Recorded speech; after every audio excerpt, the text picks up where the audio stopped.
नमस्कार, देश की बात पे आप सभी का स्वागत है। मैं हूं आपके साथ ऋषि शुक्ला। रुक करेंगे खबरों का, लेकिन उससे पहले एक नजर सुर्खियों पर। बिहार में नई सरकार का हुआ गठन, 10वीं बार नीतीश बने सीएम। सम्राट चौधरी, विजय सिन्हा बने डिप्टी सीएम। 26 मंत्रियों में एक मुस्लिम, 3 महिलाओं को भी जगह।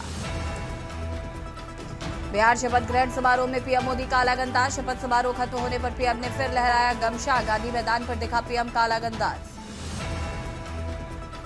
दिल्ली एनसीआर में प्रदूषण का स्तर बिगड़ा, AQI हुआ 400 पार। प्रदूषण से दिल्ली बेहाल, ग्राफ 4 लागू करने की तैयारी में सरकार। गाजियाबाद, नोएडा भी बेहाल। मेरठ, कानपुर, मथुरा के लिए सीएम योगी का प्लान। 478 परियोजनाओं में यातायात सुधार, parking, smart road, green corridor की व्यवस्था। PPP से निवेश बढ़ाने के निर्देश। हरदोई, संडेरा के लॉरेंस पब्लिक स्कूल में गैस लीक, 20 से ज्यादा स्कूली बच्चे हुए बीमार। प्रैक्टिकल लैब की मस्ती बच्चों पर पड़ी भारी।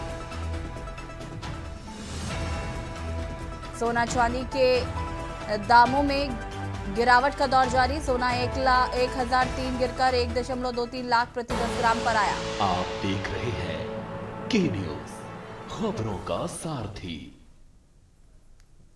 खबर पटना से है, जहां नीतीश कुमार ने गुरुवार को 10वीं बार बिहार के मुख्यमंत्री पद की शपथ ली है। उनके साथ बीजेपी के सम्राट चौधरी और विजय कुमार सिन्हा ने भी मंत्री पद की शपथ ली। पिछली सरकार में ये दोनों उप मुख्यमंत्री थे। पटना के गांधी मैदान में हुए इस शपथ ग्रहण समारोह में प्रधानमंत्री नरेंद्र मोदी, गृह मंत्री अमित शाह और कई प्रदेशों के मुख्यमंत्री मौजूद रहे। सम्राट चौधरी, विजय कुमार चौधरी, मंगल पांडे, श्रवण कुमार और लेशी सिंह समेत 26 मंत्रियों ने शपथ ली। 26 मंत्रियों में से 3 महिला और 1 मुस्लिम विधायक हैं। महिला विधायकों में लेशी सिंह जनता दल यूनाइटेड की विधायक हैं, जबकि रमा निषाद और श्रेयसी सिंह बीजेपी के विधायक हैं। एकमात्र मुस्लिम मंत्री मोहम्मद जमा खान जनता दल यूनाइटेड के विधायक हैं। उन्होंने चैनपुर विधानसभा सीट से जीत हासिल की है। प्रभुता और अखंडता अक्षुण्ण रखूंगा। मैं बिहार राज्य के मुख्यमंत्री के रूप में मैं अपने कर्तव्यों का श्रद्धापूर्वक और शुद्ध अंतःकरण से निर्वहन करूंगा तथा मैं भय या पक्षपात, अनुराग या द्वेष के बिना सभी सरकार के लोगों के प्रति संविधान और विधि के अनुसार न्याय करूंगा। मैं नीतीश कुमार सत्यनिष्ठा से प्रतिज्ञान करता हूं कि जो विषय बिहार राज्य के मुख्यमंत्री के रूप में मेरे विचार के लिए लाया जाएगा अथवा मुझे ज्ञात होगा, उसे किसी व्यक्ति या व्यक्तियों को तब से सिवाय जबकि ऐसे मुख्यमंत्री के रूप में अनेक कर्तव्यों के सम्यक और निर्वहन के लिए ऐसा करना अपेक्षित हो, मैं प्रत्यक्ष अथवा अप्रत्यक्ष रूप से संसूचित या प्रकट नहीं करूंगा। धन्यवाद, बधाई।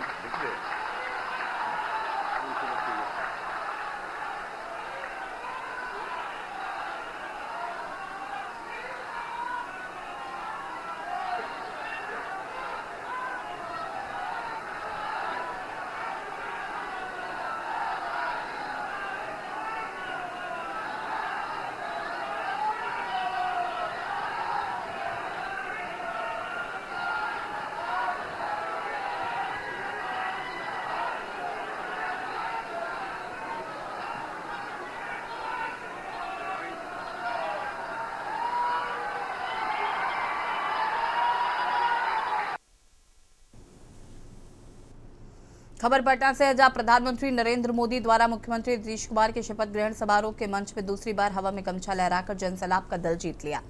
इससे पहले बिहार चुनाव के परिणाम घोषित होने पर दिल्ली स्थित भाजपा मुख्यालय पर जनसभा को संबोधित करते हुए श्रोताओं को मंत्रमुग्ध कर दिया था। आज उन्होंने पटना के ऐतिहासिक गांधी मैदान पर आयोजित शपथ ग्रहण के दौरान बिहार वासियों के बीच गमछा लहराने की पुनरावृत्ति करते हुए एनडीए समर्थकों को खुशी से भर दिया। लोगों की खुशी का अंदाजा इसी बात से लग रहा था कि मोदी के गमछा लहराते शपथ ग्रहण स्थल जय श्री राम के नारों से गूंज उठा। इस दौरान मुख्यमंत्री नीतीश कुमार सहित उनके मंत्रिमंडल में शामिल सभी 26 लोगों ने शपथ ली।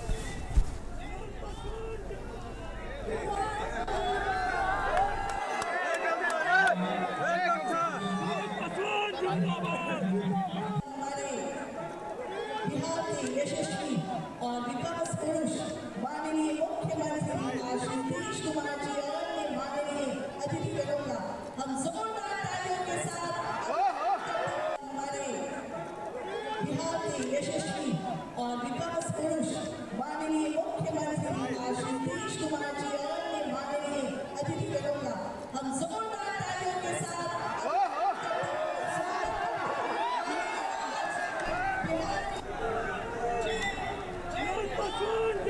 खबर पटना से, जहां मुख्यमंत्री के रूप में 10वीं बार शपथ ग्रहण को लेकर लोगों में गजब का उत्साह दिखाई दिया। सुबह से ही लोगों ने शपथ ग्रहण देखने के लिए समारोह स्थल गांधी मैदान पहुंचने लगे। वहीं करीब 11 बजे से केंद्रीय मंत्रियों सहित 11 राज्यों के मुख्यमंत्री सहित अन्य वीआईपी का भी मंच पर जुटना शुरू हुआ। ऐतिहासिक गांधी मैदान में शपथ ग्रहण के गवाह बनने पहुंचने वालों में जहां महिलाओं की बाढ़ दिखाई दी, तो वहीं उत्साहित युवाओं की भी खासी तादाद में मौजूदगी रही।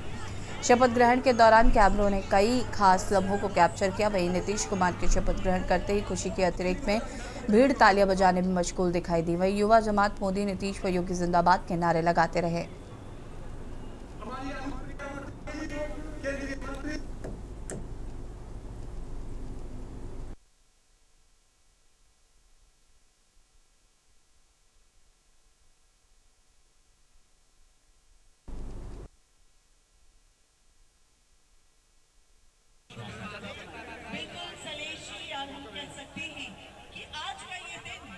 ऐतिहासिक दिन सिर्फ सरकार बनाने का दिन नहीं है। मैं उनका भी बहुत बहुत पाटलिपुत्रा की धरती से अभिवादन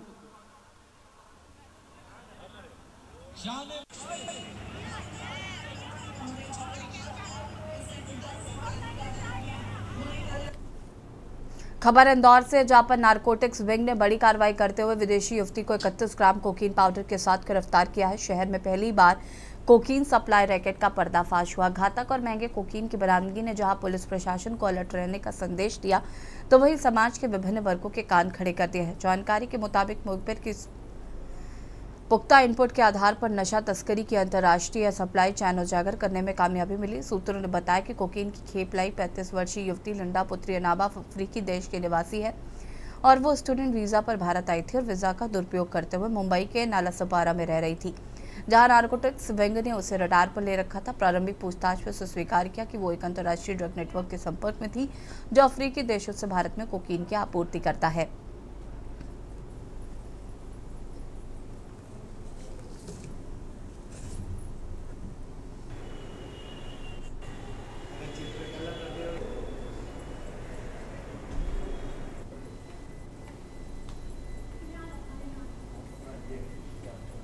नारकोटिक्स विंग इंदौर में पदस्थ निरीक्षक श्री हरीश सोलंकी को मुखबिर द्वारा सूचना मिली थी कि रेसिडेंसी क्षेत्र में एक अफ्रीकी महिला कुछ मादक पदार्थ कोकीन सप्लाई करने आने वाली है।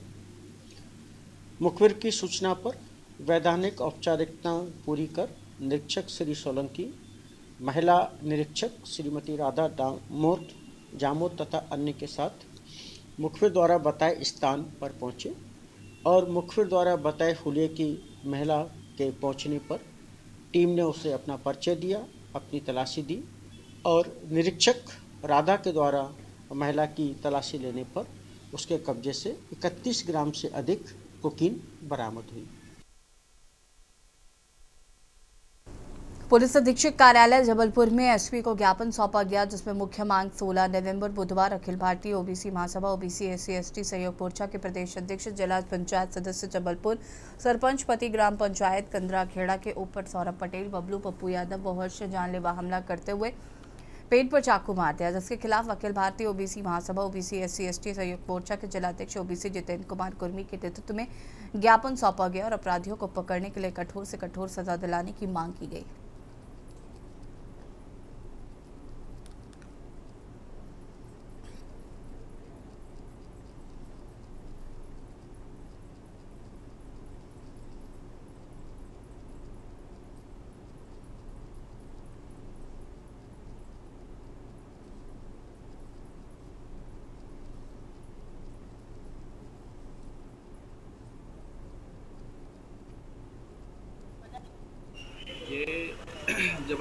कंदराखेड़ा के अंतर्गत का मामला है और जो ओबीसी SC/ST संयुक्त मोर्चा के अध्यक्ष हैं और किसान यूनियन के भी अध्यक्ष हैं महेंद्र कुमार पटेल, उनके ऊपर प्राणघातक हमला हुआ। जनसुविदित घटना है ये। इस तरीके से अपराधियों के ऊपर लगाम लगे, ये घटना दुर्भाग्यपूर्ण है। इस पर हम सब लोग जो है SP ऑफिस आए हुए हैं, चाहते हैं कि माननीय SP महोदय इस पे संज्ञान लेकर के कार्रवाई करें। सरपंची और जनपद सदस्य होने के नाते सार्वजनिक कार्यों को वो करवा रहे थे क्षेत्र में, उसको रोकने के लिए कुछ या जो भी विवाद उनका रहा हो और उन पे प्राणघातक हमला हुआ इंद्र कुमार जी।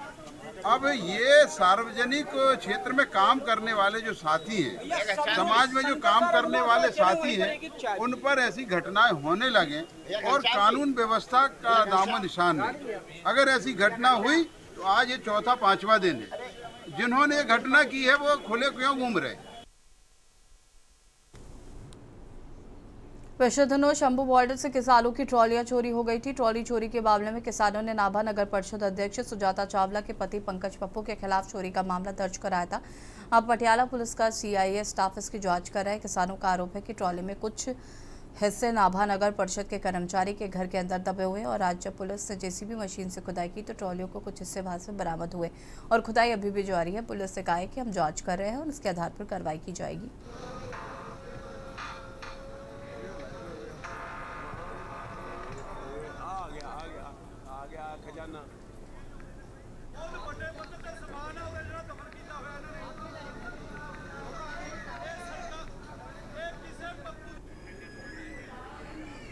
ਅੱਜ ਜਿਹੜਾ ਦੂਜੇ ਦਿਨ ਦੇ ਵਿੱਚ ਨਗਰ ਕੌਂਸਲ ਮੂਹਰੇ ਧਰਨਾ ਲੱਗਾ ਹੈ। EO ਦੀ ਕੋਠੀ ਵਿੱਚੋਂ ਜਿਹੜਾ ਸਮਾਨ ਬਰਾਮਦ ਹੋ ਰਿਹਾ ਹੈ, ਜਿਹੜੀਆਂ ਸ਼ੰਭੂ ਤੋਂ ਟਰਾਲੀਆਂ ਚੋਰੀ ਹੋਈਆਂ, ਜਿਵੇਂ ਪੰਕਜ ਪੱਪੂ ਦੀ ਵਰਕਸ਼ਾਪ ਦੇ ਵਿੱਚੋਂ ਪਹਿਲਾਂ ਸਮਾਨ ਬਰਾਮਦ ਹੋਇਆ ਹੈ, ਟਾਇਰ, ਪੰਪ, ਲਿਫਟ ਵਾਲੇ ਤੇ ਹੁੱਕਾਂ ਤੇ ਡਾਲੇ ਬਰਾਮਦ ਹੋਇਆ ਤੇ ਜਿਹੜਾ ਸਮਾਨ ਬਚਿਆ ਹੋਇਆ ਸੀ, ਸਾਡੀ ਹਲੇ ਤਲਾਸ਼ ਸੀਗੀ ਕਿ ਸਾਡਾ ਟਰਾਲੀਆਂ ਦਾ ਸਮਾਨ ਪੂਰਾ ਨਹੀਂ ਹੋਇਆ ਤਾਂ ਉਹ ਪੰਕਜ ਪੱਪੂ ਨੇ ਤੇ ਉਹਦੇ ਘਰ ਵਾਲੀ ਮੌਕੇ ਦੀ ਪ੍ਰਧਾਨ ਸੀ, ਜਿਹੜਾ ਕਿਸੇ ਪਾਸੇ ਨਹੀਂ ਕੱਢਣ ਦੇ ਯੋਗ ਰਹੇ ਤਾਂ 2-4 ਦਿਨਾਂ ਬਾਅਦ ਪਹਿਲੇ ਹੀ ਕਾਰਵਾਈ ਹੋਏ ਤੋਂ ਬਾਅਦ ਨਗਰ ਕੌਂਸਲ EO ਦੀ ਕੋਠੀ ਦੇ ਵਿੱਚ ਲਿਆ ਕੇ ਉਹ ਦੱਬਿਆ ਗਿਆ, ਜਿਹਦੀ ਇਨਵੈਸਟੀਗੇਸ਼ਨ ਸਾਡੀ ਜਥੇਬੰਦੀ ਦੇ ਆਗੂ ਵੀ ਕਰ ਰਹੇ ਸੀ, ਜਿਹਦਾ ਪਰਚਾ ਦਰਜ ਤੇ ਉਹਦੀ ਜਿਹੜੀ ਕਾਰਵਾਈ ਆ ਉਹ CIA ਪਟਿਆਲੇ ਦੇ ਵਿੱਚ ਵੀ ਚੱਲ ਰਹੀ ਆ। ਮਤਲਬ ਅੱਜ ਜਦੋਂ ਲੋਕਾਂ ਦੇ ਦਬਾਅ ਹੇਠ ਆ ਕੇ ਪ੍ਰਸ਼ਾਸਨ ਨੂੰ ਇਸ ਗੱਲ ਤੇ ਆਉਣਾ ਪਿਆ ਕਿ ਅਸੀਂ ਪਟਾ ਕੇ ਜਿਹੜੀ ਸਾਡੀ ਸ਼ੱਕ ਸੀ EO ਸਾਹਿਬ ਦੀ ਕੋਠੀ, ਸਰਕਾਰੀ ਕੋਠੀ EO ਸਾਹਿਬ ਦੀ, ਤਾਂ ਪ੍ਰਸ਼ਾਸਨ EO ਸਾਹਿਬ ਤੇ ਵੀ ਕਾਰਵਾਈ ਕਰੇ। ਇਹ ਅਫਸਰਾਂ ਦੀ ਹਜ਼ੂਰੀ ਦੇ ਵਿੱਚ, ਅਫਸਰਾਂ ਦੇ ਅਧੀਨ ਆਹ ਚੀਜ਼ਾਂ ਸਾਡੇ ਨਾਲ ਧੱਕਾ ਹੋਇਆ। ਅਸੀਂ ਥਾਲੀ ਦੀ ਲੜਾਈ ਲੜਦੇ ਹਾਂ, ਅਸੀਂ ਸਰਕਾਰਾਂ ਦੇ ਨਾਲ ਥਾਲੀ ਦੀ ਲੜਾਈ ਲੜਦੇ ਹਾਂ ਤਾਂ ਇੱਥੋਂ ਦੇ ਅਹੁਦੇਦਾਰਾਂ ਦੇ ਰਿਸ਼ਤੇਦਾਰ ਆਹ ਕੰਮ ਕਰਦੇ ਨੇ। ਇਹ ਮਨੀਸ਼ ਚਾਵਲਾ ਪਹਿਲਾਂ ਵੀ ਇਹਦਾ 3 ਵਾਰ ਪਰਚੇ ਦੇ ਨਾਮ ਆ ਗਿਆ, ਅੱਜ ਆ ਨਵੀਂ ਕਰਤੂਤ ਇਹ ਫੇਰ निकल गई। महेंद्रगढ़ में ऑटो पलटने से एक महिला की मौत हो गई जबकि 4 लोग घायल हो गए। हादसा गांव जड़गोरी में नांगल मोड़ के पास उस समय हुआ जब गांव जावास में महेंद्रगढ़ की ओर आ रहा एक तेज रफ्तार ऑटो अचानक अनियंत्रित होकर पलट गया। ऑटो में 8 यात्री सवार थे, जिनमें से एक महिला की मौके पर ही मौत हो गई और 4 लोग घायल हो गए। घायल लोगों ने बताया कि वो अपनी बहन मुस्कान के साथ कॉलेज जाने के लिए झगड़ोली बस अड्डे पर खड़ी थी, तभी पुचावास की ओर से आ रही तेज रफ्तार ने आ रहा ऑटो नांगल मोड़ के पास पहुंचते ही पलट गया। उसमें सवार सभी यात्री सड़क पर गिर पड़े। पलटने की वजह से पीछे बैठी बुचावास निवासी सोने का पति संदीप ऑटो के नीचे दब गए और उसकी मौके पर ही मौत हो गई।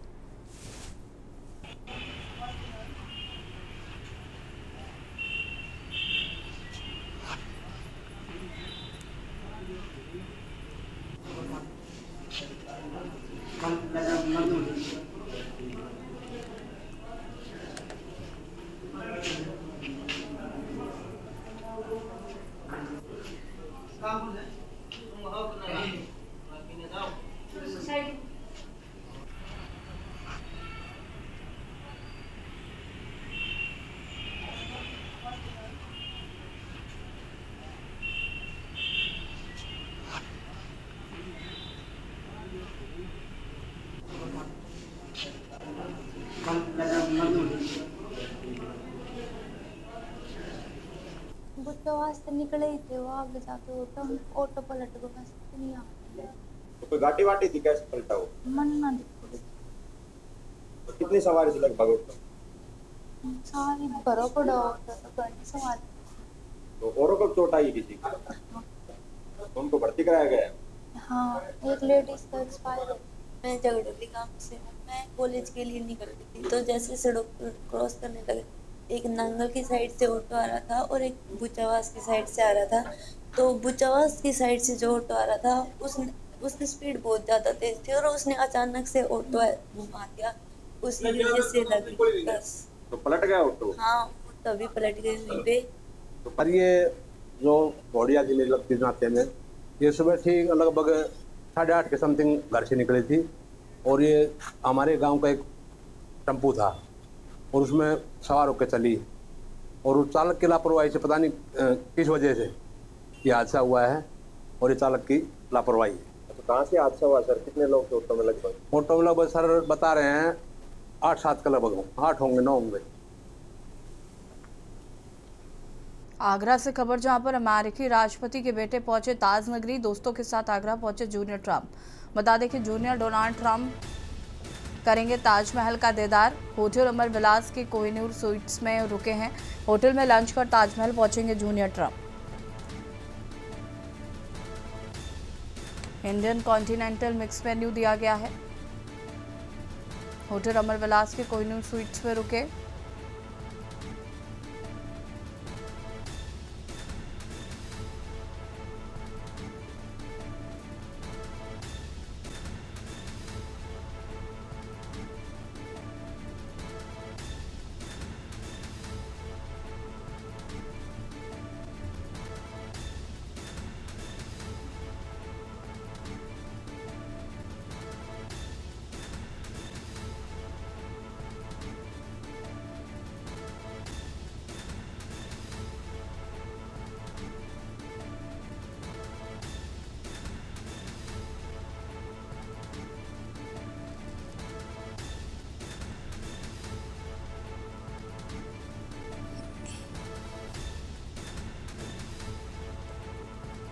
जूनियर डोनाल्ड ट्रंप करेंगे ताजमहल का दीदार। होटल अमर विलास के कोहिनूर स्वीट्स में रुके हुए हैं।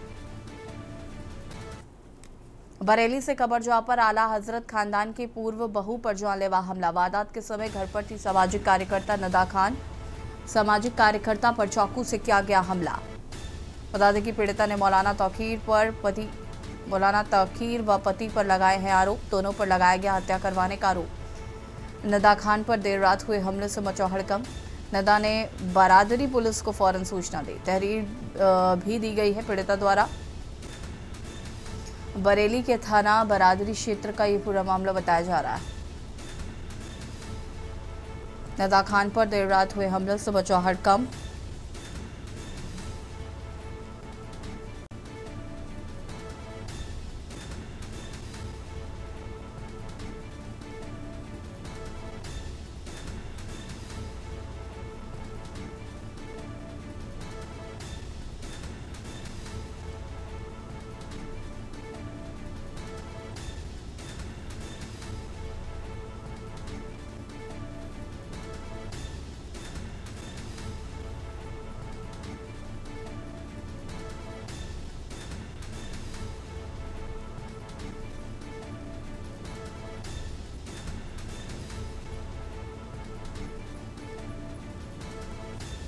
वारदात के समय घर पर थी सामाजिक कार्यकर्ता निदा अहमद।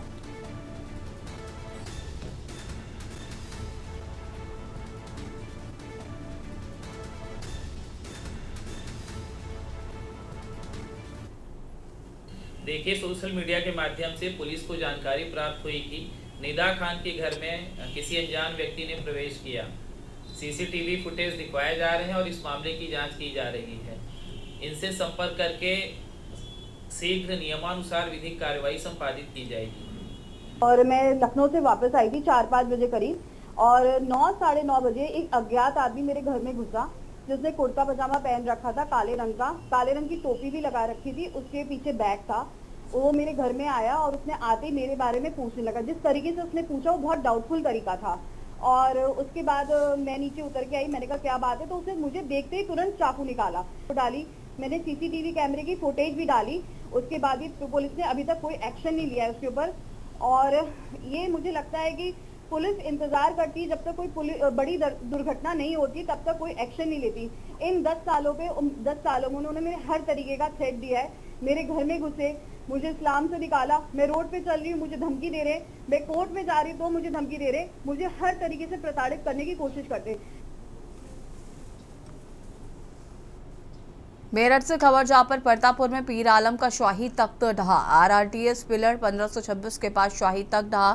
हंसराज सैनी ने बनाया था शाही तख्त। कारीगर अब्दुल सत्तार ने तख्त को बताया था रूहानी हुक्म।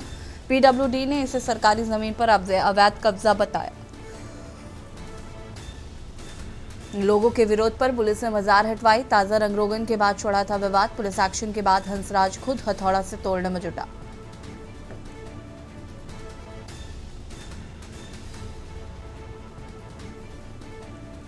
PWD ने इसे सरकारी जमीन पर बताया था अवैध।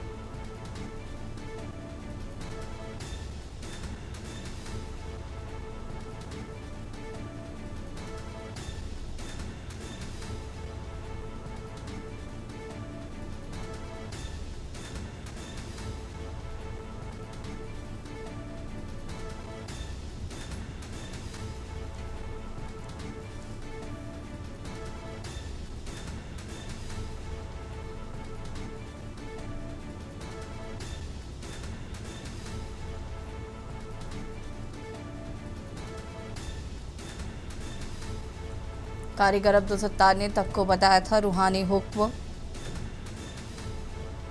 PWD ने इसे सरकारी जमीन पर अवैध बताया था।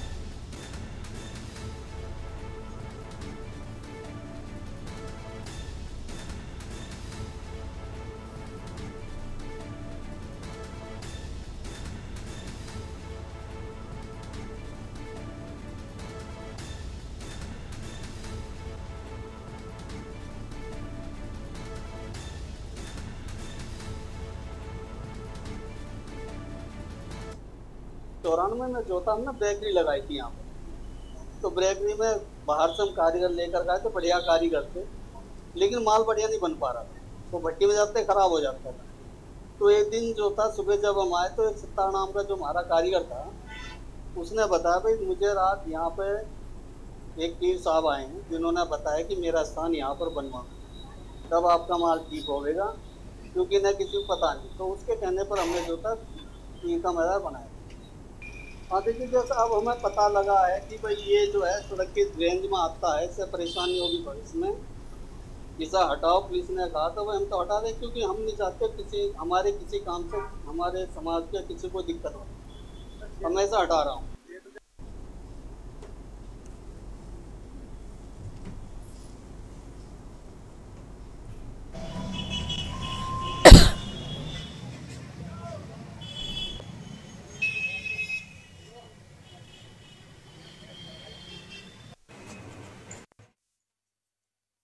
क्षेत्र के कबाड़ गोदाम में लगी आग। आग ने पूरे कबाड़ गोदाम को आगोश में लिया। हड़कंप मच गया। फायर ब्रिगेड की आधा दर्जन से अधिक गाड़ियां मौके पर पहुंची। आग पर काबू पाने की कोशिशों में जुटी दमकल की गाड़ियां। CFO दीपक शर्मा भी मौके पर कर रहे मार्गदर्शन। फजलगंज थाना क्षेत्र का ये पूरा मामला बताया जा रहा है।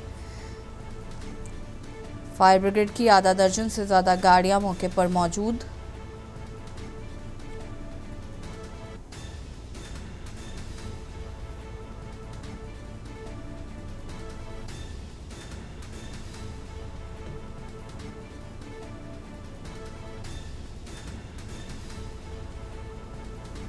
CFO दीपक शर्मा भी मौके पर मौजूद।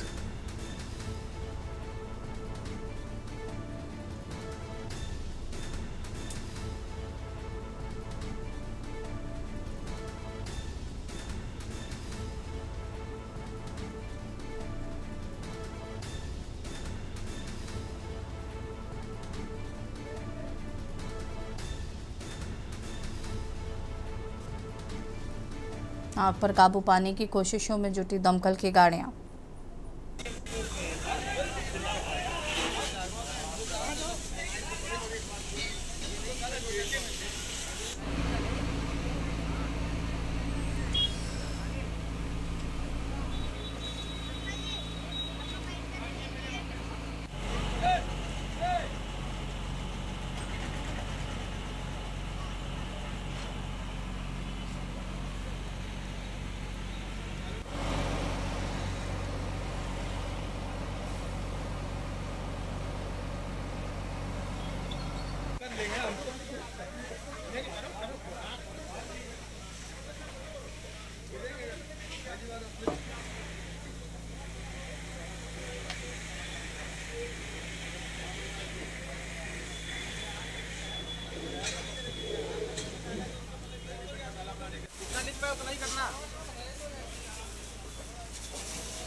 और यहाँ रुकेंगे छोटे से ब्रेक के लिए, जो हाजिर होते हैं।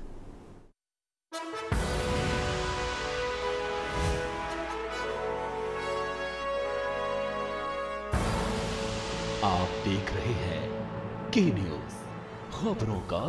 ब्रेक के बाद एक बार फिर से आप सभी का स्वागत है। जगत गुरु रामभद्राचार्य दिव्यांग राज्य विश्वविद्यालय चित्रकूट के कुलपति प्रोफेसर शिशिर कुमार पांडे ने लखनऊ पहुंचकर उत्तर प्रदेश के मुख्यमंत्री योगी आदित्यनाथ से मुलाकात की। इस दौरान कुलपति प्रोफेसर शिशिर कुमार पांडे ने सीएम योगी से दिव्यांग विश्वविद्यालय के साथ साथ भगवान श्री राम की तपोभूमि चित्रकूट के धार्मिक, सांस्कृतिक, सामाजिक, आर्थिक विकास समेत कई अहम मुद्दों पर चर्चा की है। आपको बता दें कि देश के इस प्रथम दिव्यांग विश्वविद्यालय को पद्म भूषण से सम्मानित अंतर्राष्ट्रीय संत श्री तुलसी पीठाधीश्वर जगत गुरु रामभद्राचार्य महाराज द्वारा स्थापित किया गया है। उत्तर प्रदेश की योगी सरकार द्वारा राज्य विश्वविद्यालय दर्जा का दिया गया है।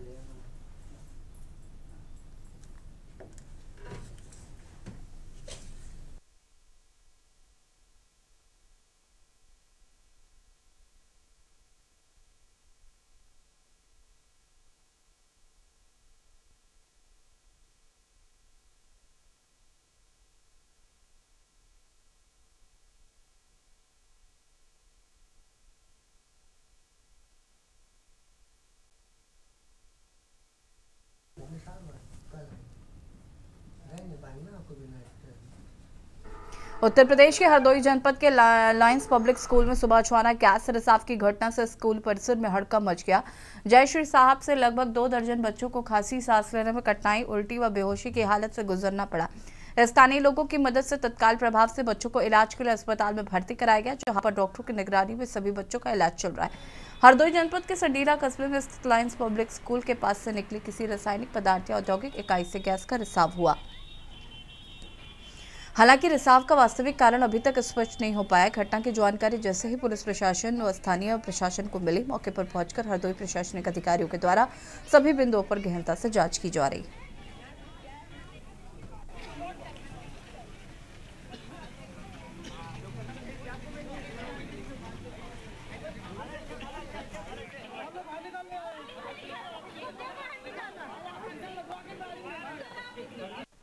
मामला के यहाँ पर अभी एक पिछले सप्ताह हमारे मित्र ही हैं, उनके बच्चे को 200 उठक बैठक लगवाई गई। ठीक, उसके बाद उसकी हालत इतनी खराब हुई, पूछिए मत। उसके बाद में उस टीचर को दोबारा रिटर्न बुला लिया गया। कौन सा स्कूल है ये? लायंस पब्लिक स्कूल यहाँ पर है।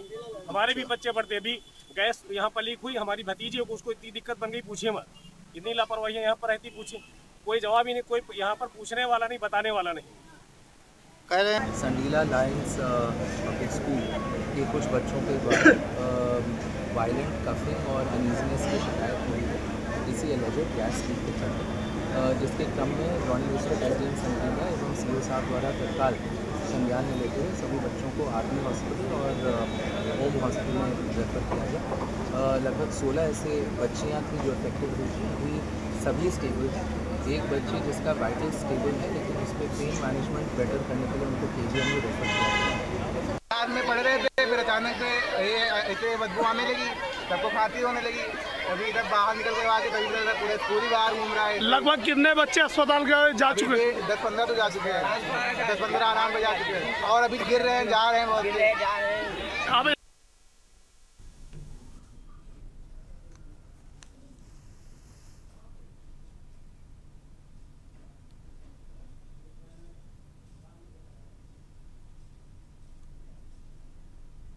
और इसी बीच आपको कानपुर से खबर बता देते हैं।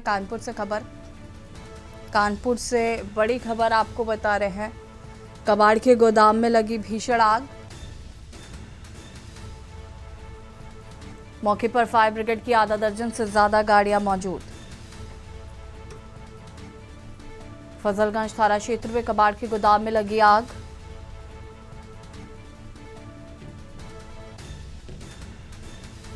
कानपुर से बड़ी खबर।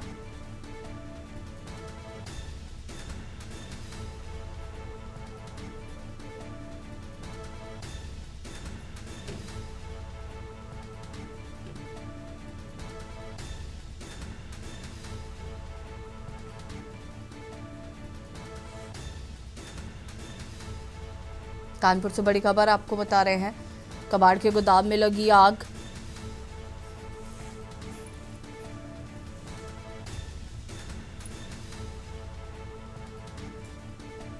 मौके पर फायर ब्रिगेड की आधा दर्जन से ज्यादा गाड़ियां मौजूद।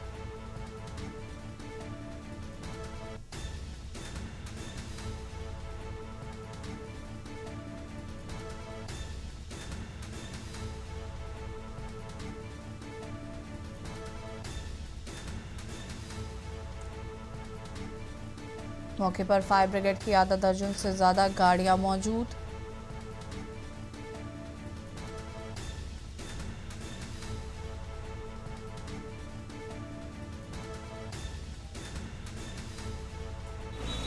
कानपुर के फजलगंज स्थित विष्णु एंड शरण एंड कंपनी में एक स्क्रैप कार में आग लग जाती है। आग लगने से अफरा तफरी का माहौल हो जाता है। मौके पे कई दमकल की गाड़ियां मौजूद हैं। हमारे साथ इस टाइम दीपक शर्मा जी मौजूद हैं। हम उनसे जानते हैं सर किस कारण वहाँ आग लगी थी, आग लगने की सर क्या वजह जी सर? देखिए, मिनी कंट्रोल रूम से हमें सूचना प्राप्त हुई कि फजलगंज इंडस्ट्रियल एरिया है, वहाँ पर किसी गोडाउन में बहुत बड़ा आग लगा हुआ है और आसपास इंडस्ट्रियल एरिया है, बाकी इंडस्ट्रीज भी हैं, रिहाइश एरिया बैक साइड में भी है, तो पैनिक की स्थिति है। तो इसकी संवेदनशीलता को देखते हुए जो हमारा फजलगंज के अग्निशमन वाहन पनकी और किदवई नगर के लगभग 4 से 5 वाहन तत्काल प्रभाव से मौके के लिए रवाना किए गए और हम भी मौके के लिए निकले। वहाँ पर जब जाकर देखा गया तो फ्लेम धुआं बहुत दूर से उसका देखा जा रहा था, फ्लेम की इंटेंसिटी बहुत ज़्यादा थी। फिर भी वहाँ से पहला जो टारगेट था वो ये था कि उसको सीमित कर दिया जाए, पहले बाकी उद्योगों बाकी रिहाइश में ना फैलने पाए, तो चारों तरफ से पानी की बौछार करते उसको सीमित किया गया और धीरे धीरे उसको फिर पूर्ण रूप से बुझाया गया। इस घटना में किसी भी तरह का कोई इंजरी, कोई जनहानि नहीं। तो ज़्यादातर देखा जाए ऐसे एरियो में सक्रिय एरिया होता है और उन इलाकों में फायर ब्रिगेड की गाड़ियाँ पहुँचने में थोड़ी टाइम लगता है, तो ऐसे में क्या उन पर होना चाहिए सर? नहीं, इसमें तो ऐसा कोई स्थिति थी नहीं, वो तो ऑन रोड ही था वो, तो उसमें ऐसी कोई दिक्कत नहीं थी। लेकिन फिर भी इसमें क्लास ए कम्बेस्टिबिलिटी जैसे तार, इसमें जो है आपका टायर का था और भी अन्य मटेरियल था, तो उसमें थोड़ा सा वक्त लग जाता है, लेकिन बाकी अच्छे तरह से हमारी टीम ने उसको पूरा मैनेज कर लिया। सर क्या बताया जा रही है कि आग जो लगी है क्या कारण क्या? इसमें इनके द्वारा ये बाकी लोगों द्वारा ही बताया जा रहा है, कुछ पेड़ की जो कटाई कर रहे थे, जो उसके प्रोमाइसिस में पेड़ है, तो संभवतः वहाँ के जो इलेक्ट्रिकल ड्रिवन या वो पेट्रोल डीजल ड्रिवन कुछ था, वहाँ से शॉर्ट सर्किट की संभावना हो सकती है, वहाँ से स्पार्क आया और आग लग गई। फिलहाल कोई जनहानि की सूचना थी बताइए? किसी तरह की कोई जनहानि, किसी तरह की कोई इंजरी नहीं हुई है। तो ये थे हमारे साथ दीपक शर्मा FSO, तो उन्होंने कहा कि फिलहाल CFO सर मौजूद थे। फिलहाल वहाँ कोई जनहानि की कोई सूचना नहीं है और आग पर पूरी तरह से नियंत्रण कर लिया गया है। कानपुर से शाहनवाज खान, के न्यूज़ इंडिया के लिए।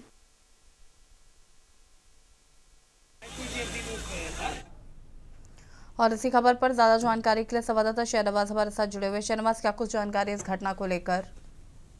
देखिए मैम, ये आपको बता दें पूरा मामला थाना फजलगंज अंतर्गत क्षेत्र वाला जा रहा है, जहाँ विष्णु एंड शरण कंपनी में बीचों आग लग जाती है। आग लगने से अफरा तफरी का माहौल हो जाता है। बताया जा रहा है कि यहाँ पर जो स्क्रैप और टायर का यहाँ पर गोदाम था, जो कि यहाँ पर शॉर्ट सर्किट से आग लग जाती है। यहाँ बताया जा रहा है कि यहाँ पर काफी कबाड़ का गोदाम था। यहाँ पर आग लगने का क्या वजह था, मगर जो वहाँ के जो क्षेत्रीय नागरिक है उनका कहना है कि यहाँ पर जो है कबाड़ का गोदाम काफी कुछ सालों से यहाँ पर चल रहा था। इसके चलते यहाँ पर आग लगी है और आग लगने से पूरे शहर में आग का धुआं तांडव हो जाता है। मौके में कई दमकल की गाड़ियां मौके पहुंची हैं। फिलहाल आग पर पूरी तरह से काबू पा लिया, कोई जनहानि की सूचना नहीं है और आग पर पूरी तरह काबू पा लिया। जी बिल्कुल शहनवाज, अगर हम बात करें यहाँ पर तो क्या अभी फिलहाल आग पर नियंत्रण पाया गया है? देखिए आपको बता दें तो आग में जो जिस तरह से जो गोदाम था, वहाँ पर टायर और कबाड़ जो था इकट्ठा था। फिलहाल जो वहाँ पर शॉर्ट सर्किट होने से आग लगी थी। आग लगने से आग ने पूरी वहाँ पर इलाके में अफरा तफरी का माहौल हो जाता है, जिसको चलते हुए फायर विभाग को सूचना मिलती है और मौके पर आग पर ठीक है शहनवाज जी, शुक्रिया आपका जानकारी साझा करने के लिए। और इसी बीच आपको बड़ी खबर नेपाल से बता देते हैं। नेपाल से बड़ी खबर, नेपाल में जेनजी का फिर हिंसक प्रदर्शन। नेपाल से खबर आपको बता रहे हैं, जेनजी का फिर से हिंसक प्रदर्शन। नेपाल के 12 में जेनजी और यूएमएल कैडर के बीच हिंसा। नेपाल में फिर हिंसा, जेनजी का सड़क पर भड़का गुस्सा। तनाव बढ़ने की वजह से कर्फ्यू फिर से लगाया गया है। नेपाल से खबर आपको बता रहे हैं, नेपाल में जेनजी का फिर हिंसक प्रदर्शन। नेपाल के 12 में जेनजी और यूएमएल कैडर के बीच फिर बढ़ा तनाव। बता दें कि नेपाल में फिर हिंसा और जेनजी का सड़क पर भड़का गुस्सा। तनाव बढ़ने की वजह से कर्फ्यू फिर से लगाया गया।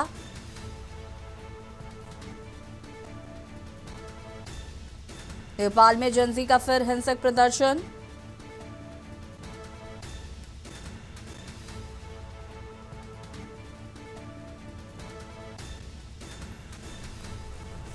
नेपाल में फिर हिंसा, जेनजी का भड़का गुस्सा। तनाव बढ़ने की वजह से कर्फ्यू फिर से लगाया गया। नेपाल में जेनजी का फिर से हिंसक प्रदर्शन। बड़ी खबर आपको बता रहे हैं नेपाल से।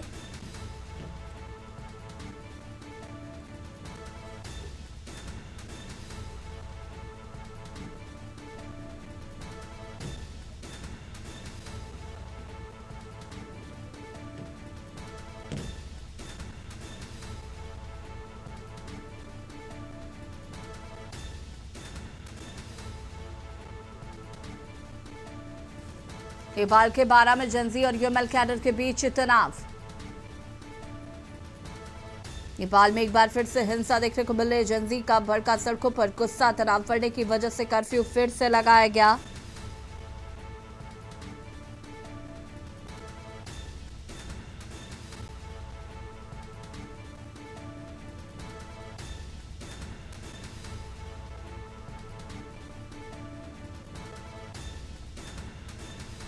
नेपाल के 12 जिले में जेनजी प्रदर्शनकारियों और पूर्व प्रधानमंत्री केपी शर्मा ओली की पार्टी सीपीएन यूएमएल के समर्थकों के बीच एक बार फिर से हिंसा भड़की है। स्थिति को नियंत्रित करने के लिए स्थानीय अधिकारियों ने कर्फ्यू लगाया।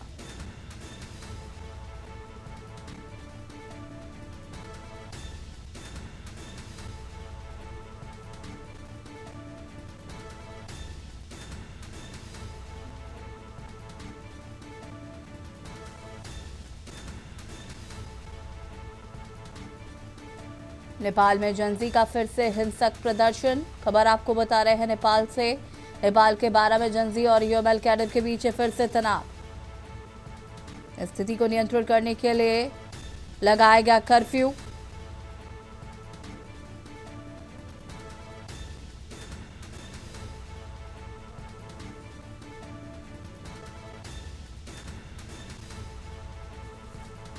ये ताजा हिंसा तब भड़की जब सीपीएन यूएमएल के नेता आगामी चुनावों के लिए जिले का दौरा करने वाले थे। जेनजी प्रदर्शनकारी जो पहले से भ्रष्टाचार विरोधी प्रदर्शन में सक्रिय रहे हैं, पार्टी नेताओं के आगमन का विरोध कर रहे थे, जिसके कारण दोनों समूहों के बीच टकराव हो गया। और टकराव इतना ज्यादा हो गया कि स्थानीय प्रशासन द्वारा कर्फ्यू लगा दिया गया है। तस्वीरें आपको दिखा रहे हैं।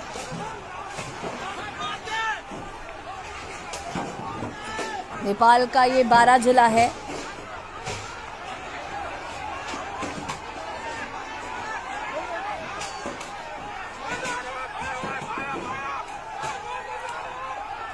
जेनजी प्रदर्शनकारी और सीपीएन यूएमएल पार्टी के कार्यकर्ताओं के बीच हुई है झड़प। तनावपूर्ण स्थिति है, जिसे नियंत्रित करने के लिए कर्फ्यू लगा दिया गया है।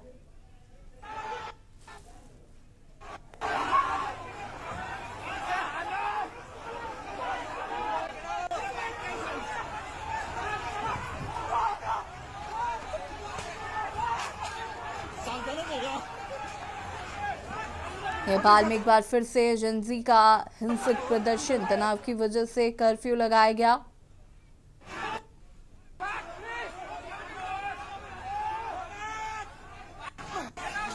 बता दें आपको कि ये हिंसा तब भड़की जब CPN-UML के नेता आगामी चुनावों के लिए जिले का दौरा करने वाले थे और जनजी प्रदर्शनकारी जो कि पहले से ही भ्रष्टाचार विरोधी प्रदर्शनों में सक्रिय रहे हैं, पार्टी नेताओं के आगमन का विरोध कर रहे थे, जिसके कारण दोनों समूहों के बीच टकराव हुआ। और ये तस्वीरें आप देख सकते हैं किस तरीके से स्थिति जो है वो तनावपूर्ण है। फिलहाल स्थानीय प्रशासन द्वारा कर्फ्यू लगा दिया गया है।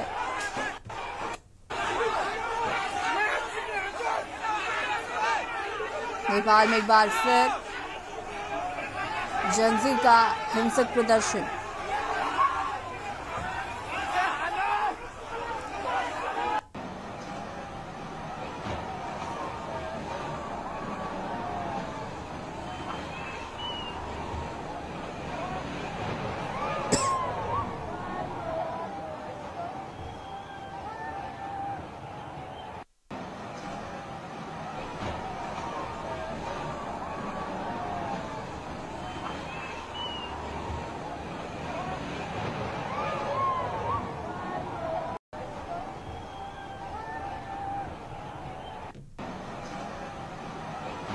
तस्वीरें आपको दिखा रहे हैं नेपाल का ये बाराझोला है, जहां पर जनजी प्रदर्शनकारी और CPN-UML पार्टी के जो कार्यकर्ता हैं उनके बीच टकराव हुआ और हिंसा इतनी ज्यादा भड़क गई कि स्थानीय प्रशासन को कर्फ्यू लगाना पड़ा। और आप ये तस्वीरें देख सकते हैं।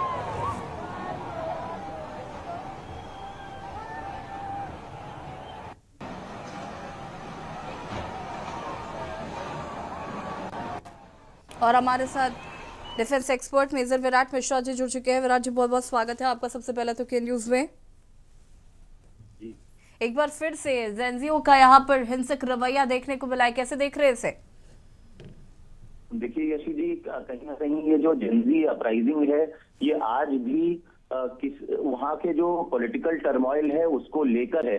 और जो अभी जो उनकी प्राइम मिनिस्टर है, interim prime minister Sushila Karki ji, उन्होंने भी लोगों से बोला है कि इस तरीके के प्रोवोकेटिव एक्शंस यानी कि हिंसक प्रदर्शन में ना जुड़े। ये जो पूरा मसला चल रहा है इसको आप सितंबर में जो घटनाक्रम हुआ था जहां पे केपी ओली जी की सरकार चली गई थी, उसी से जोड़ के देखा जाना चाहिए। लोगों में अभी भी अविश्वास है, खासतौर से जो यंगर जनरेशन है, जो नई जनरेशन है, उसमें अभी भी अविश्वास है कि जिन चीजों के लिए जिन दूर करने के लिए ये सब प्रोटेस्ट हुआ था, जो वहां पे पहले से ऐसे पॉलिटिशियंस हैं जिनके बच्चे आराम से विदेशों में रह रहे थे, ट्रैवल कर रहे थे, करप्शन बहुत बड़ा हुआ था, उन सारी चीजों को देखते हुए ये प्रोटेस्ट हुआ था सितंबर में। उसी की कड़ी में उसी के साथ जोड़ के देखा जाना चाहिए। अभी भी जो वहाँ की जनता है, जो यूथ है, जो युवा वर्ग है, वो कहीं ना कहीं नाखुश है जो पूरी प्रोसेस हुई और जो उसका रिजल्ट आया है उससे नाखुश है। इसीलिए नवंबर में ये प्रोटेस्ट जो चल रहा है, कर्फ्यू लगा हुआ है, आप जानते ही 8 बजे तक के लिए जारी है। और 12 जो इनका डिस्ट्रिक्ट है वहाँ पे काफी सारा अनरेस्ट देखने में आया है आज। जी ऐसी जी बिल्कुल विराट जी, लेकिन जजियों का ये जो प्रदर्शन है ऐसे कितना जायज ठहराते हैं आप? क्योंकि जिस तरीके से ये लोग हिंसा कर रहे हैं और पिछली बार अगर ये जब नवंबर में हिंसा हुई थी तो करीब 75 लोगों की मौत हुई थी। जी देखिए, काफी सारी मौतें हुई थी, बहुत हिंसक रहा था वो प्रदर्शन और कहीं ना कहीं उसमें जो सरकार है, जो सरकारी तंत्र है, उससे काफी ज्यादा जो वहाँ का युवा वर्ग है वो नाराज था। पॉलिटिकल टेंशन रहे, खासतौर से जो वहाँ की ब्रॉडर जिसे पॉलिटिकल इंस्टेबिलिटी कहते हैं वो काफी थी। उसके बाद इनके आपस में काफी झगड़े थे, झंझट थे। जो सरकारें थी वो लगातार बदल रही थी, प्राइम मिनिस्टर्स बदल रहे थे और आपने देखा भी होगा कि केपी ओली शर्मा के जो अपने सपोर्टर्स थे उन्होंने जेनजीज के साथ लड़ाई करी, काफी उसमें वायलेंस हुआ था उस समय और काफी लोग घायल हुए थे, पुलिस फोर्स के काफी लोग घायल हुए थे और काफी युवा वर्ग की डेथ भी हुई थी उस समय। और लगातार इस बात की थी कि हमको न्याय चाहिए, जस्टिस चाहिए। ये जो यूथ था, उसके अलावा आपको याद होगा कि वहाँ पे सोशल मीडिया को लेके काफी बवाल हुआ था। कई सारे प्लेटफॉर्म्स को केपी शर्मा ओली की सरकार ने बैन कर दिया था, ये कहते हुए कि वो बात नहीं सुन रहे हैं नेपाल की और जो रजिस्ट्रेशन उन्होंने कहा था नेपाली सरकार ने उसको नहीं करा था। तो वो सारी चीजें कुल मिला के जुड़ के ये सितंबर में ये गदर हुआ था वहां पे। और आज भी इसमें जिसे कहते हैं कि पूरा जो आउटकम था उसका तो आज भी उससे यूथ डिससेटिस्फाइड है, युवा वर्ग नाराज है आज भी, और इसीलिए ये सारी चीजें चल रही विराट जी, शुक्रिया आपका हमारे साथ जुड़ने के लिए। और बता दें, नेपाल में फिर से जेनजी का हिंसक प्रदर्शन देखने को मिल रहा है। तनाव की वजह से आपको बता दें कि कर्फ्यू लगाया गया है।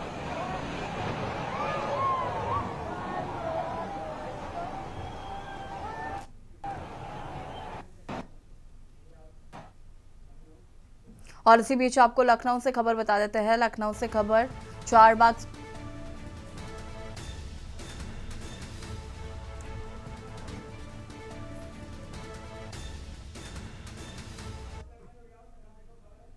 और लखनऊ से एक और खबर आपको बता देते हैं। लखनऊ से खबर, मुख्यमंत्री योगी आदित्यनाथ पहुंचे डिफेंस एक्सपो। लखनऊ से खबर, सीएम योगी पहुंचे डिफेंस एक्सपो, सुरक्षा अधिकारियों के साथ पहुंचे defence expo. Lucknow commissioner, DM और भी कई अधिकारी मौजूद।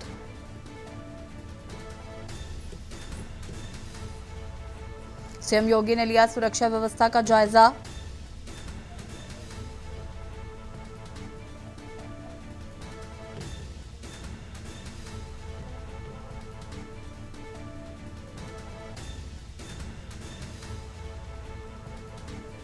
लखनऊ कमिश्नर, डीएम और भी कई लोग मौजूद।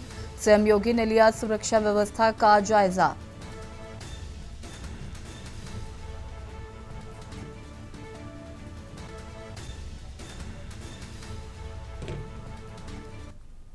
दिल्ली बम विस्फोट के बाद बांदा में एटीएस हरकत में आया। सभी मदरसों के छात्रों मौलवियों की जानकारी मांगी गई। दिल्ली में हाल ही में हुए बम विस्फोट की घटना के बाद Uttar Pradesh anti terrorist squad ने प्रदेश के कई जिलों में जांच तेज कर दी है। इसी क्रम में बांदा जिले से भी सभी मान्यता प्राप्त एवं गैर मान्यता प्राप्त मदरसों में पढ़ने वाले छात्रों, वहां पढ़ाने वाले मौलवियों तथा प्रबंधन स्टाफ की पूरी जानकारी मांगी गई है।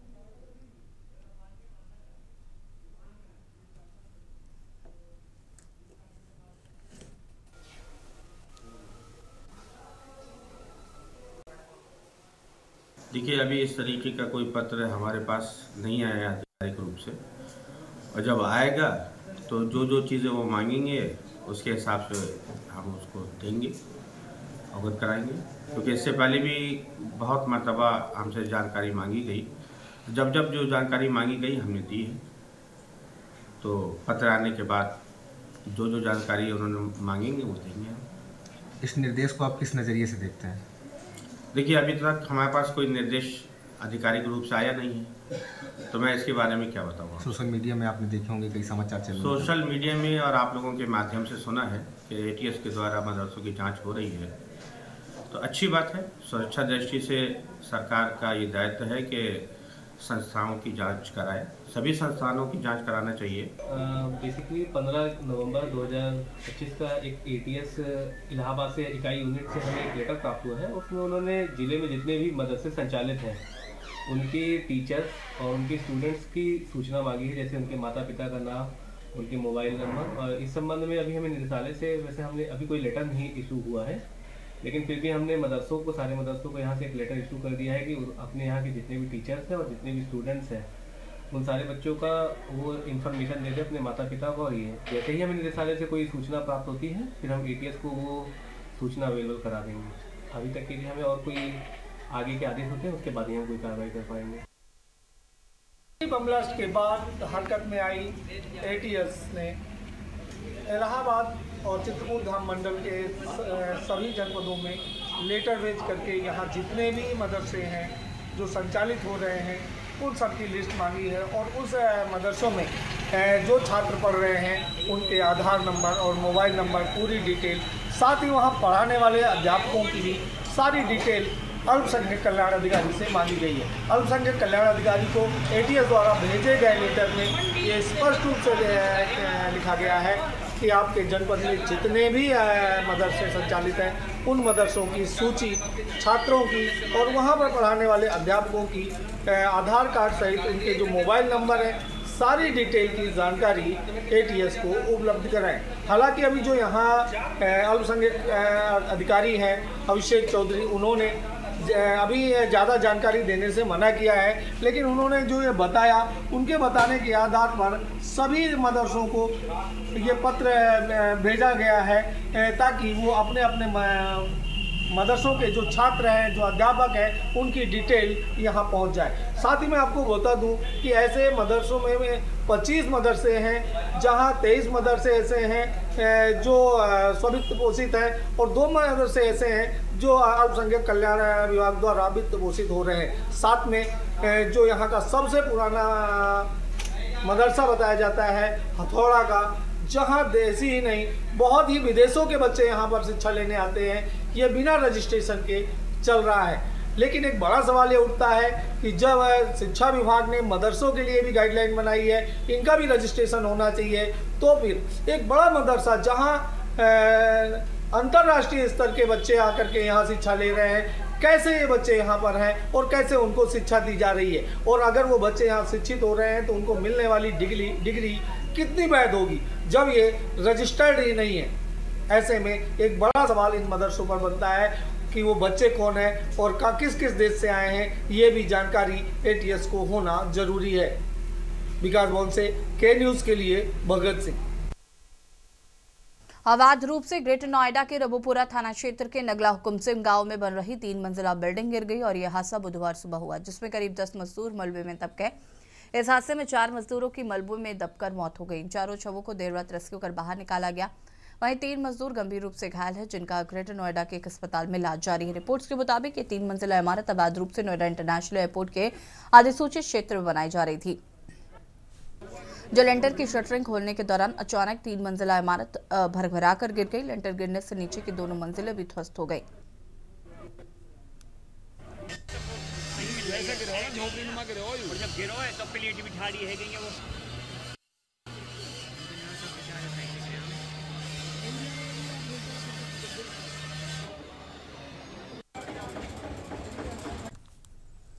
और इसी बीच आपको मेरठ से खबर बता देते हैं। मेरठ से खबर, बच्चे की चोट पर फेविक्विक लगाने का आरोप। मेरठ से खबर,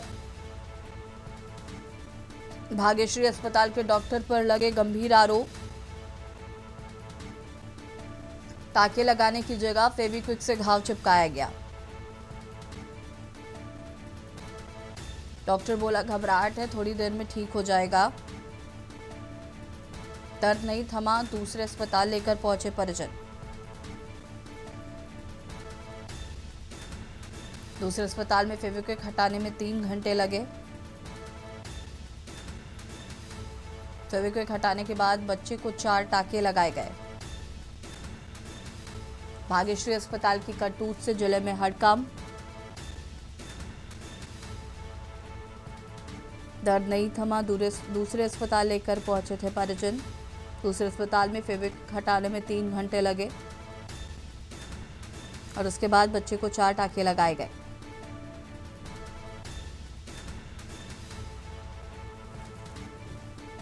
और भाग्यश्री अस्पताल की इस करतूत से जिले में हड़कंप मच गया है,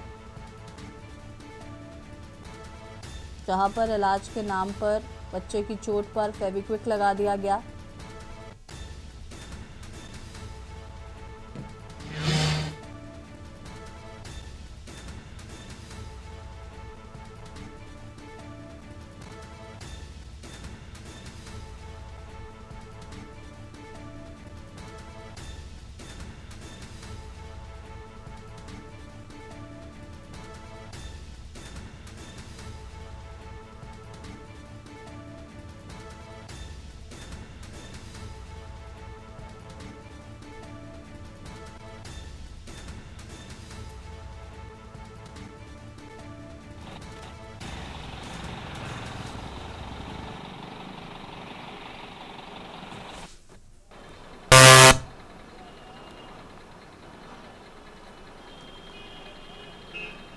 और इसी खबर पर ज्यादा जानकारी के लिए संवाददाता राजू शर्मा हमारे साथ जुड़ चुके हैं। राजू, क्या कुछ जानकारी इस पूरी घटना को लेकर? में अजीबोगरीब मामला सामने आया है। इलाज करने का एक बच्चे को, जो 5 साल का बच्चा था जिसको मामूली चोट लगी थी, उसके जो परिजन थे वो हॉस्पिटल लेकर पहुंचे थे ट्रीटमेंट के लिए, लेकिन वहां पर जो डॉक्टर था के लगाने की जगह 5 रुपए की जो एलपी थी उससे उस घाव को चिपका दिया, ये आरोप परिजनों की तरफ से लगाए गए हैं। पूरे मामले की शिकायत मेरठ के सीएमओ से भी की गई है। सीएमओ ने पूरे मामले में जांच कमेटी गठित कर दी है और जांच के बाद जो हॉस्पिटल्स और डॉक्टर है उन पर कार्रवाई करने की बात कही है। हालांकि जो हॉस्पिटल प्रशासन है उसने दावा किया है कि ऐसा कोई भी मामला नहीं हुआ, केवल जो परिजन है बच्चे को लेकर आए थे ट्रीटमेंट कराने के लिए और उसके बाद जो ट्रीटमेंट है वो कर दिया गया था। एल्फी लगाने जैसी बात हॉस्पिटल प्रशासन ने नकारी है, लेकिन अब पूरे मामले में मेरठ सीएमओ ने जांच कर कार्रवाई करने की बात कही है। बिल्कुल, अगर बात करें तो परिजनों का क्या कुछ कहना है इस पर? हाँ बिल्कुल, देखिए जो परिजन है उनकी तरफ से दावा किया गया है कि जब वो बच्चे को हॉस्पिटल लेकर पहुंचे और उन्होंने बताया कि बच्चे को चोट लगी है तो डॉक्टर ने टाके लगाने से इनकार करते हुए केवल 5 रुपए की जो फेविक्विक है वो मंगाई बाहर से और उसको जो है पट्टी पर चिपका दिया, जिससे बच्चे का घाव जो था वो तो बेशक चिपक गया, लेकिन जो दर्द था वो लगातार बच्चे को होता रहा। उसके बाद जो परिजन है तकरीबन 3 घंटे बाद किसी दूसरे अस्पताल में लेकर गए। जब बच्चे के बारे में जानकारी दी तो वहां पर जो पूरा ट्रीटमेंट है वो किया गया। बच्चे को पूरे जो 5 टाके थे वो लगाए गए और उसके बाद कल पूरे मामले की जो शिकायत है मेरठ के सीएमओ से की गई। उसके बाद जो पूरा मामला है मीडिया की जानकारी में अब जो हॉस्पिटल प्रशासन है वो अपना पल्ला झाड़ता हुआ नजर आ रहा है। हालांकि मेरठ के सीएमओ ने कार्रवाई करने की बात कही है। शुक्रिया आपका जानकारी साझा करने के लिए। और बता दें आपको कि यहाँ पर भाग्यश्री अस्पताल में बच्चे के टाकों की जगह फेविक्विक लगाने का मामला सामने आया है। फिलहाल सीएमओ ने जांच के आदेश दे दिए हैं।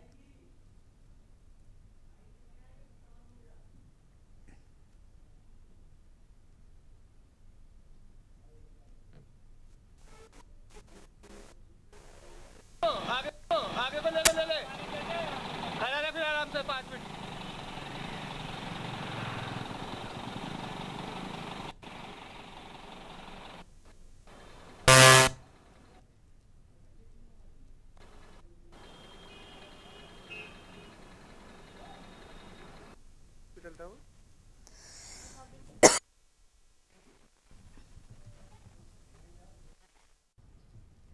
और देशी बात में फिलहाल इतना ही। देखते रहिए के न्यूज़ इंडिया। नमस्कार।